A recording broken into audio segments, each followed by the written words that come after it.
and welcome back to my channel, The Impertinent Collector, where me, Davide, use the story of the many stories of the objects that are part of his collection as an excuse, as a gimmick, as a vehicle to take you deeper into this personal journey. But today, we are not covering an object itself. We are covering a topic that is at the center of the human existence. We are talking about love. Yes, before you go, let me tell you why you should pay attention. Because I know the answer to the question. And the question is, what do you know about love? And the answer is, you know nothing. Eh? What did you say, sorry? Oh, I'm glad you asked. Yes, and what do I know about love? Nothing whatsoever. And that's the reason why you should stay put and pay attention. Because love is like a red flower. Yes, except that is not the red flower that you plug in the private garden in the back of your country estate where the sun shines the most during spring. No. The flower, the rose we are talking about, is a rose that the person you sought loved you and that you dearly love back, threw at you inside your cell in prison, in contempt. Yes, that's the rose. La fleur que tu m'avais jetée dans ma prison, c'était resté. Fleutrie et sèche, cette fleur gardait toujours cette douce odeur. The flower that you throw at me in my prison cells, I kept it. And despite being dead and dried, is still releasing his sweet smell. And of course, this is Don Juan speaking. And we are talking about one of the most famous and celebrated aria from Carmen by Bizet. And so, let's pause for a moment, because the year is 1996 and I have made the decision to leave Italy behind. That was now non-negotiable. And I had a very limited short list of places where I wanted to go. I wanted to go and move and live in one of these three cities: Paris, London, or New York. New York was the one that I knew the least, but excited me the most. Paris was the one that I knew the most. And yet, when the decision came between Paris and London, I thought that London was a better place on the basis of the way things were working, the way things were organized. Yes, because in my naivete and lack of maturity, I put comfort at the center of my decision process. And little did I know that financial success is not based on the comforts that you can acquire once you reach that success. It's all about the pain you are prepared to take in order to get there. And so very much success, certainly financial success, is the enemy of comfort. The way that all the reality is the enemy of success as well. Because if you want to prevail, you can put yourself in an environment where everything is being pre-ordered, and when there is an expectation for you to behave in a certain way. But guess what?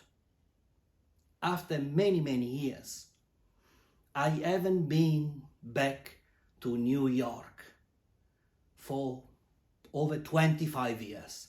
Shocking, I know. And I got to live in London for over 10 years. And I had a fantastic time. But which one is the city I miss? But bien sûr, that's Paris. And why is that? I'll have to ask myself. Well, probably because when I was in Paris, I had already been to France a number of times. And it happened that I found myself perfecting my French whilst taking at the end of university in Italy a course in international law at La Sorbonne University.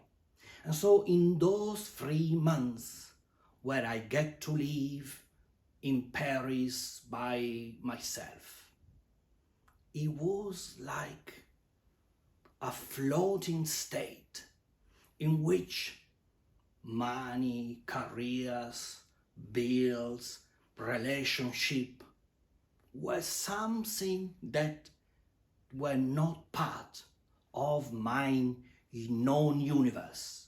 A universe that, yes, was expanding, but was expanding in a context where the practical pinches of reality were not hurting yet. Whilst now, and for many years, I found myself walking barefoot in a jungle that is mosquitoes infested. So yes, maybe I don't have to worry about the crocodiles or the snakes or the tigers, but the mosquitoes are killing me alive. Yes, and that's what reality is all about. But in those months in Paris, and all the time I went back since, the fascination never dropped. Because unlike many other cities, certainly New York, Paris is not a changing city. Paris is Paris. And you could argue that London is also London. But London is changing whilst remaining the same, whilst Paris is not changing. We have to change in order to adjust by what Paris demands from us in order for a short period of time to be able to call ourselves Parisian. The illusion of being a Parisian. And so you forgive them the lack of taxi. You forgive them the smelly metro. You forgive them the rude waiters. You forgive to Paris everything that doesn't go your way, because Paris itself represents the ultimate privilege. Because when in Paris, it's not about visiting Paris, it's about dreaming, planning, thinking, hoping that one day you might be able to live there.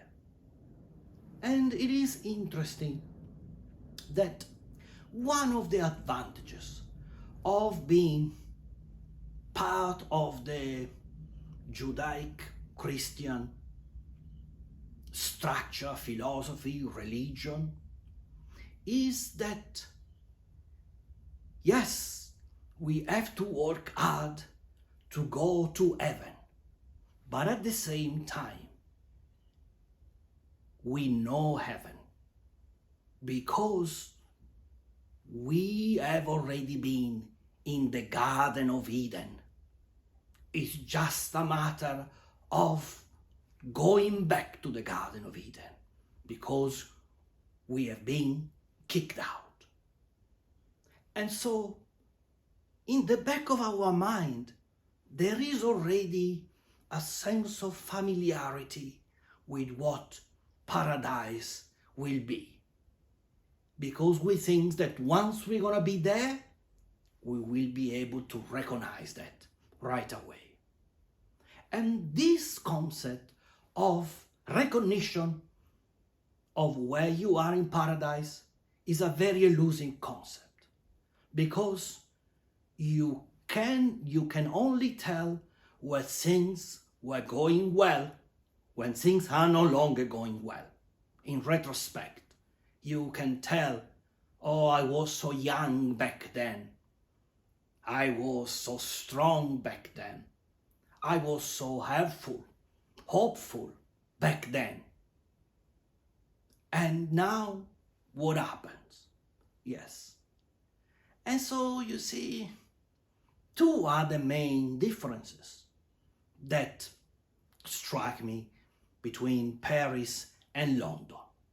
And remember, I know Paris very well, I speak French, I've been there many, many times. And yes, I have a bias towards France for a number of reasons.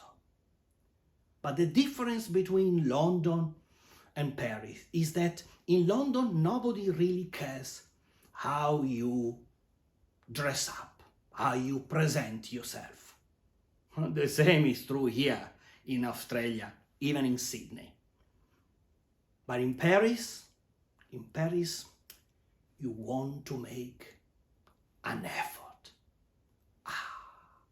Yes, that is a key difference. And the other key difference, from my perspective, is that the English elite,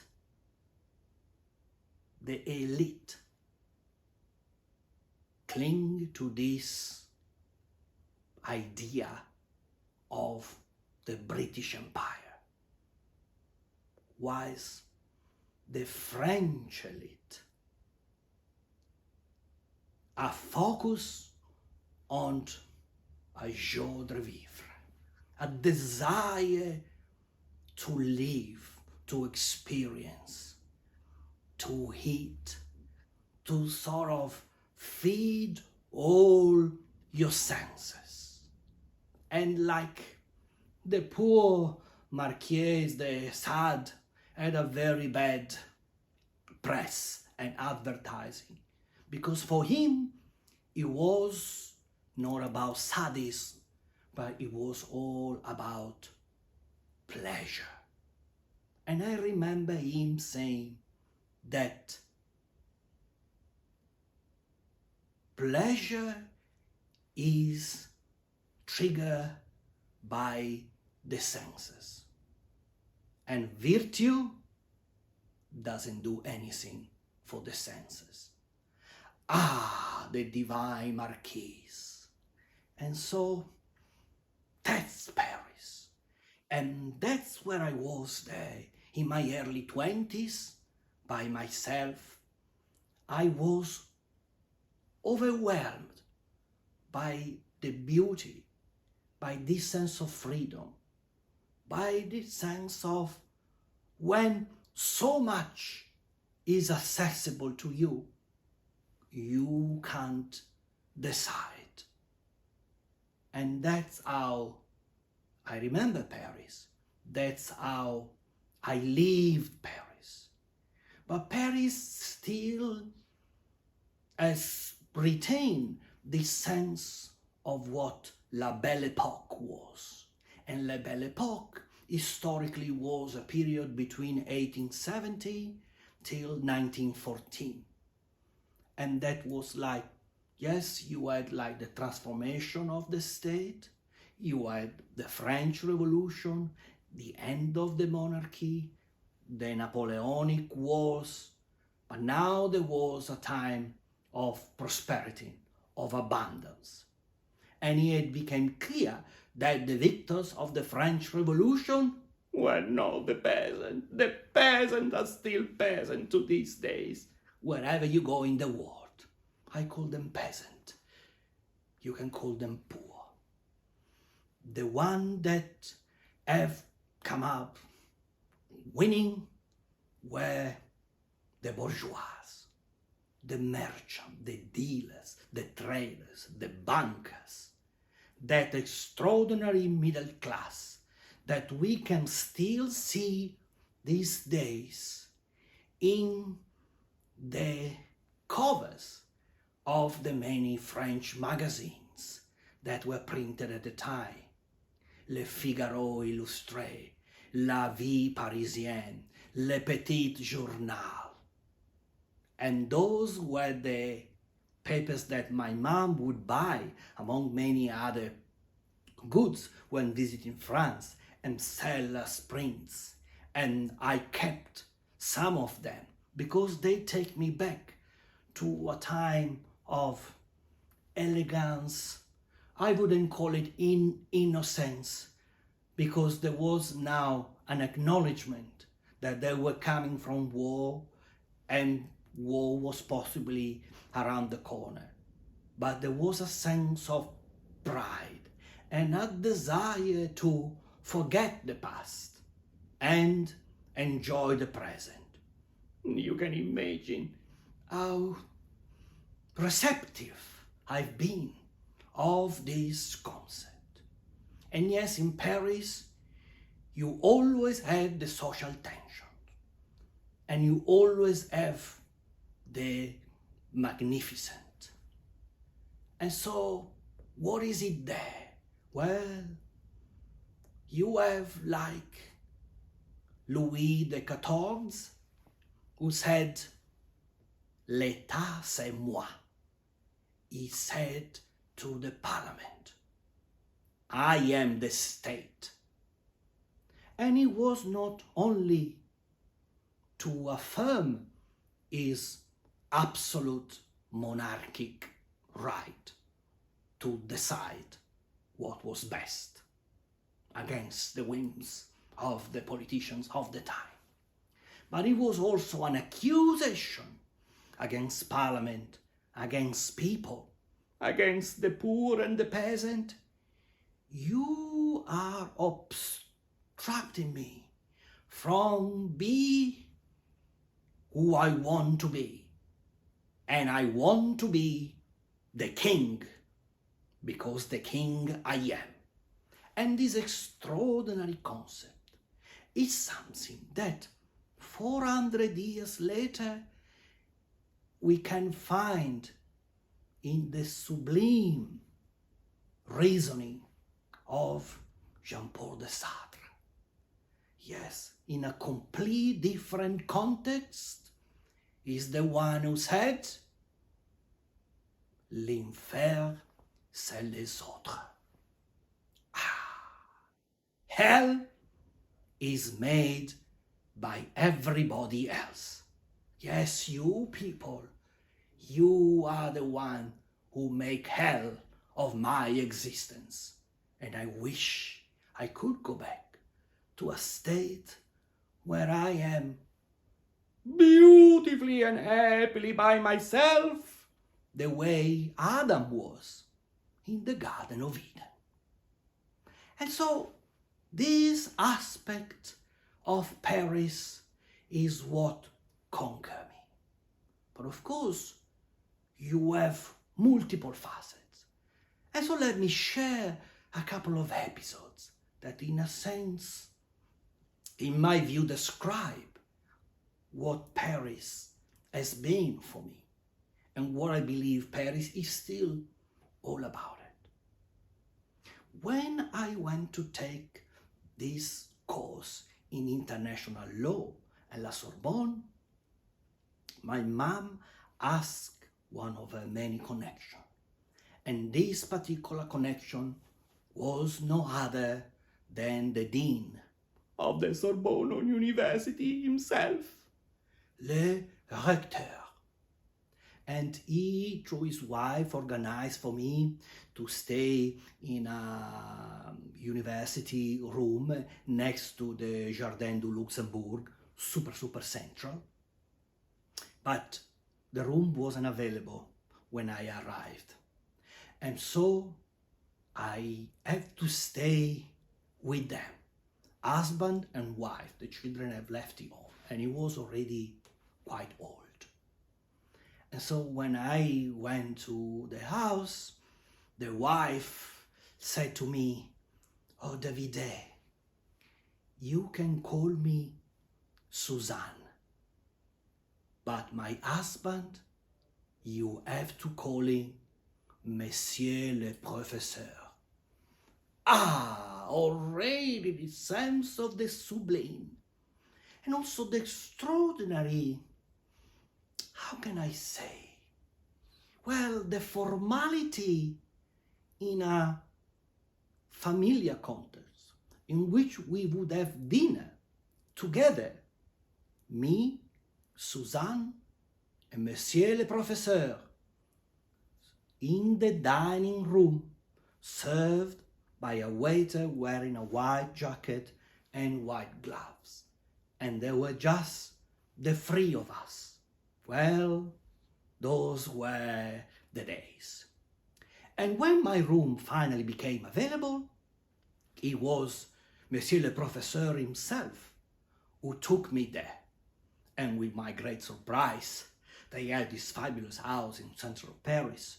You know, we went down to the street, and there he had a old Peugeot imaging. And so we have to load these two very heavy suitcases. I was there for 3 months. And we drove to the area where the college was, the accommodation was.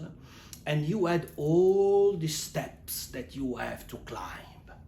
And so these two suitcases, one was for me, and I have a rucksack, and one was for him. And there were a couple of people of security outside that saw the whole scene, plus other people coming up and down the stairs. Nobody cared about us.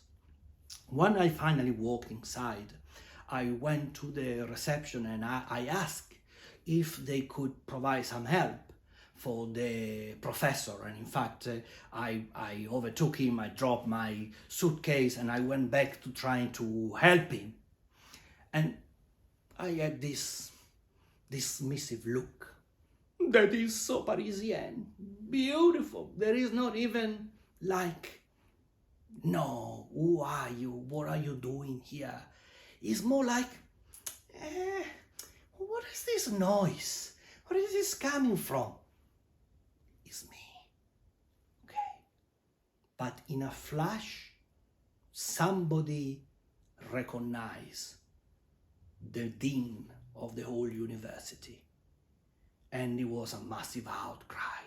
"Oh, mon Dieu, Monsieur le Professeur! Yes, you should have told us. We could have sent a car, because..."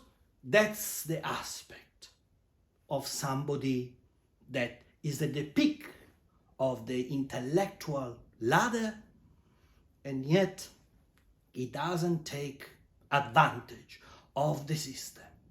And everybody else there, that they are so desperate to please the people they perceive above them. Beautiful. And it was quite funny that months later, when they did the inauguration of the Musée d'Orsay, that has just been set up into, it was this old train station that has been refurbished under the Italian architect Gaia Aulenti. They did the inauguration. Both the professor and the wife, they invited me and invited my mom to attend the inauguration. And we had an invitation with a letter, and the four of us queue up with all the other French people that were coming, everybody that was there and wanted to go in first. And you can imagine, you know, they have to show a ticket, but we had an invitation. And when they saw the invitation for Monsieur le Professeur, there was another outcry. Oh, Monsieur le Professeur, you should have told us we had a VIP entry. Yes, of course, but that's how superior he was. And the other episode is a more dramatic one.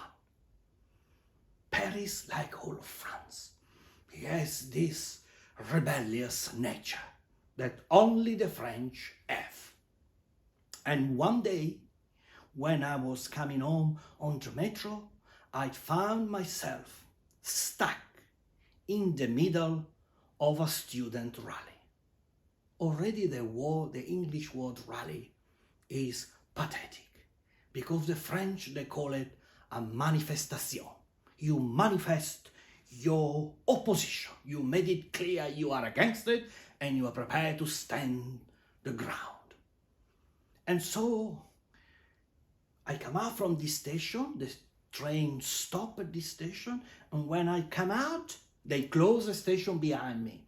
They wanted to prevent the student from flowing into the train station. And I saw this square with a monument, with a big horse, full of students, and they have painted, they have knocked down car, there were fires, they smashed glasses. It was an apocalyptic scene that was made potentially more dangerous by the fact that all the entrance to this square have now been blocked by the famous gendarmerie of France, the special corps of the police, that is the riot police, all dressed in dark blue. They were like a legion, with the shield all next to each other, all blocked. And every 5-10 minutes, with a baton, they would hit on the shield. Boom, boom, boom, boom, boom. And then, tum, tum, would make 2 steps forward. And they were compressing the students in the square. I say, like, my God, for once, I'm gonna be considered like, one of these instigators, and they're gonna have my head smashed by the French police, who, when on the attack, is notoriously violent. And you could see these students rallying from the monument right in front of the police, throwing bricks, throwing bottles, throwing objects. And the police, they stood firm like a Roman legion. Extraordinary. And at some point in the middle of this scene, they started to launch tear gases. And that's where I knew that the battle was going to start. And I heard from the middle of this group of basically soldiers, 200 of them must have been each on each street blocking, you know. There was like a little trumpet. Boop, boop, boop, boop, boop, boop, boop, boop. That was the signal. The tear gas was launched. And I saw from all the corners of the square, the policemen all moving to the side and creating an opening. And out of that opening, you had all the police that were in the back, coming out and hitting the protesters. Hitting, and they withdraw. And the shields would close again. It was like an extraordinary scene. When I saw that happening, I said, like, I'm lost. But with observation and ingenuity, I saw bent over in a corner, I saw a Japanese lady, a tourist, and an old French lady that had grocery in the bags. And so what I did, I went to them, I took the grocery of the old lady, and I said, let's go. And we find the corner, and the police realized immediately that we got being caught up in the middle of this rally, and they let us go. And I could see as we ran away, and the lady was like, oh, merci beaucoup. And yes, of course, you know, I would have thrown the old lady and the Japanese lady to feed the lions if that would have saved my skin. But in that moment, we were all safe. So you have this friction, this extraordinary dichotomy. And that is what I remember of Paris. All these layers. And I remember distinctively as I was walking back to my accommodation, pleased, and also somehow emboldened by the fact that I survived this experience. I remember distinctively asking myself, who would I side with? The police, representing law and orders, or the students, representing a defense of what they saw to were infringed rights? That's what Paris is all about. And yes, I still dream that when the time will come for me to leave Australia behind, Paris will be my final destination. Because like Marcel Proust said, I am no longer looking for a new destination, but for a way to see things differently.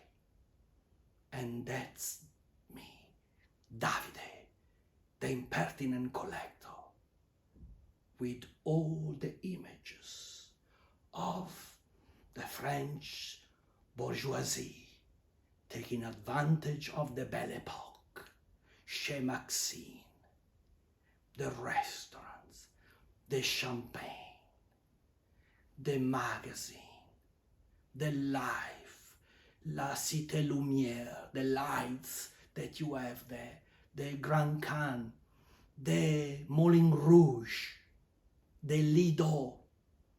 Those are the dreams that still live in Paris. If you go back now, the way I will.